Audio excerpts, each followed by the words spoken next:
धन्यवाद झा जी। आज हमारे बीच में उपस्थित माननीय उप मुख्यमंत्री श्रीमती रेणु देवी जी, हमारे मंत्री शिक्षा श्री विजय कुमार चौधरी जी,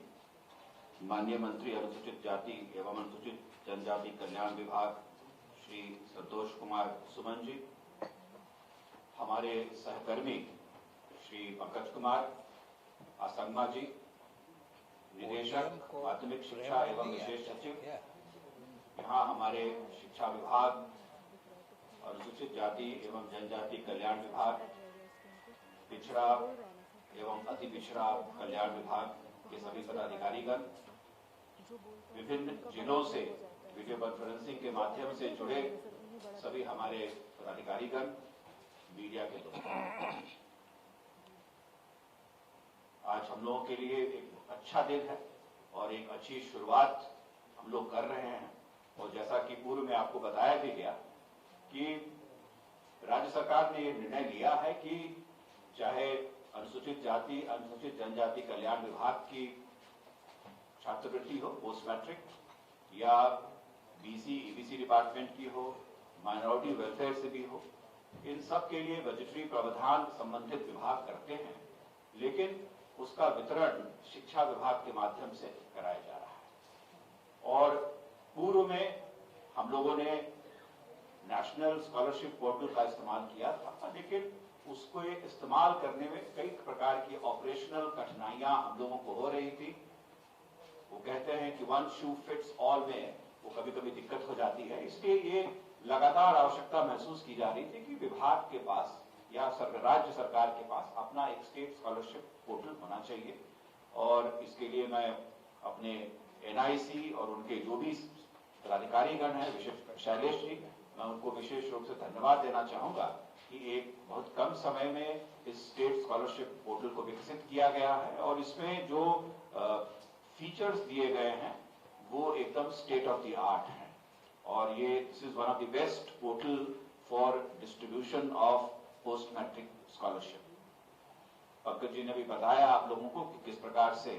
जो राशि की जो अधिसीमा थी उसको राज्य सरकार ने कुछ भारत सरकार के द्वारा दिए गए निर्णय के क्रम में उससे 2.5 लाख तक किया गया, लेकिन माननीय मुख्यमंत्री जी के भी प्रेरणा से उसको 2.5 से 3 लाख तक भी किया गया है। हम लोगों के लिए चैलेंज था और हम लोगों का मानना है और सबका मानना है कि यदि हम किसी को स्कॉलरशिप दे रहे हैं तो वो समय पर मिलना चाहिए, और समय के बाद जो स्कॉलरशिप मिलती है उसकी उपयोगिता और प्रासंगिकता दोनों कम हो जाती है। तो ये बहुत आवश्यक है, लेकिन ये भी आवश्यक है कि हम सही व्यक्ति को सही समय पर दें, और इसके लिए जितना टेक्नोलॉजी का इस्तेमाल किया जा सकता है उसे किया जाए ताकि पारदर्शी तरीके से सभी को दिया जा सके। श्री शैलेश ने इस सॉफ्टवेयर के बारे में जिसकी जो प्रमुख विशेषताएं हैं उससे आपको अवगत कराया है, और मुझे आज बड़ी खुशी है कि आज इसका लोकार्पण हमारे माननीय उप मुख्यमंत्री और मंत्री शिक्षा और मंत्री अनुसूचित जाति और अनुसूचित जनजाति कल्याण विभाग के कर कमलों से किया जाता है। शिक्षा की गुणवत्ता बहुत ही आवश्यक है और मैं समझता हूं कि ये हम लोगों के लिए राज्य में चैलेंज है कि किस प्रकार से स्कूली शिक्षा जो है उसकी गुणवत्ता बेहतर करें। ये तब हो सकता है जब हमारे टीचर्स जो हैं उन्हें हम बेहतर प्रशिक्षण दे सकें, और जो हमारी किताबें हैं वो एकदम अप टू डेट हों और उनमें उन सभी चीजों को समाविष्ट किया जा सके जो किताबों में होनी चाहिए, आकर्षक होनी चाहिए। और ये एक मनोविज्ञान से जुड़ा हुआ है, किस प्रकार से क्या चीज पढ़ाते हैं और उसको कैसे पढ़ाते हैं और कौन सी चीजों को अपनी किताबों में लाते हैं, ये बच्चों के मनोविज्ञान से जुड़ा हुआ है और इसमें बहुत एक्सपर्टीज की आवश्यकता होती है। तो विभाग का लगातार प्रयास रहा है कि हम हमारी जो नोडल एजेंसी है एससीईआरटी उसकी कैपेसिटी को विकसित करें और वहां जितने भी हमारे कर्मी हैं उसकी क्षमता को भी वृद्धि किया जाए, और हमारे एससीईआरटी जो हमारे 66 जो हमारे ट्रेनिंग इंस्टीट्यूशंस हैं जिसमें से 33 डायट्स हैं उसके बीच में एक सिनर्जी हो, ताकि हर व्यक्ति जो प्रशिक्षण से जुड़ा हुआ है वो एक साथ आकर के इस कार्य को कर सके। और आज उसी के क्रम में एससीईआरटी और आगा खान फाउंडेशन के बीच में एक मेमोरेंडम ऑफ अंडरस्टैंडिंग साइन किया जा रहा है। आगा खान फाउंडेशन 1967 में इसकी स्थापना की गई थी और ये एक इंटरनेशनल ऑर्गेनाइजेशन है जो agriculture, civil society, early childhood, economic inclusion, education, health and nutrition आदि विषयों पर पूरे देश में और देश के बाहर भी कार्य कर रही है। इनके द्वारा तकनीकी क्षमता और एक प्रोजेक्ट मैनेजमेंट यूनिट दिया जाएगा जो हमारे एससीईआरटी में ही उपलब्ध रहेगी। और मैं आशा करता हूं कि इनके आने से हम जो एससीईआरटी में हमारी जो संरचना है और उस संरचना के तहत जो लोग कार्य कर रहे हैं उनका क्षमता वर्धन भी कर पाएंगे, ताकि बच्चों को हम बेहतर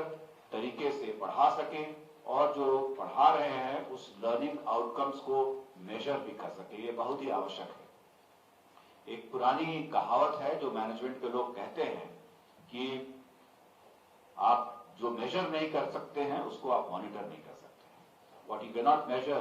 यू कैन नॉट मॉनिटर। तो ये बहुत आवश्यक है कि हम जो भी शिक्षा का इंटरवेंशन दे रहे हैं उसको कहीं न कहीं हम उसको मेजर करें, और जब मेजर कर पाएंगे तो फिर उसको मॉनिटर करने में भी आसानी होगी। तो ये आज का दिन हम लोगों के लिए बहुत ही अच्छा दिन है और आज दो बहुत ही प्रमुख चीजों का लोकार्पण किया जा रहा है। एक memorandum of understanding, but this state scholarship portal मेरे विचार से एक बहुत ही अच्छा इंटरवेंशन है और इससे हमारे बच्चे जो राज्य के हैं, जो राज्य के बाहर और राज्य के अंदर पढ़ रहे हैं, उनको हम सब बेहतर सेवा दे पाने में सक्षम होंगे। और जो लास्ट पॉइंट है जो मैं कहना चाहूंगा कि विभाग एक कॉल सेंटर भी विकसित कर रहा है। उसके लिए हम लोगों ने अभी आरएफपी फ्लोट किया हुआ है, तो इस कॉल सेंटर से भी हम इसको जोड़ देंगे ताकि यदि कभी किसी को कोई भी किसी प्रकार की कोई परेशानी हो और ग्रीवांस हो तो उसकी लगातार जानकारी विभाग को प्राप्त होती रहे और उसके क्रम में हम सबको बेहतर सेवा देने के लिए कृत संकल्पित रहे। एक बार फिर माननीय उप मुख्यमंत्री और माननीय मंत्री शिक्षा, मंत्री अनुसूचित जाति और जनजाति कल्याण विभाग और हम अपने सभी सहकर्मियों को धन्यवाद देते हैं। उनका लगातार सहयोग हम लोगों को प्राप्त होता रहा है।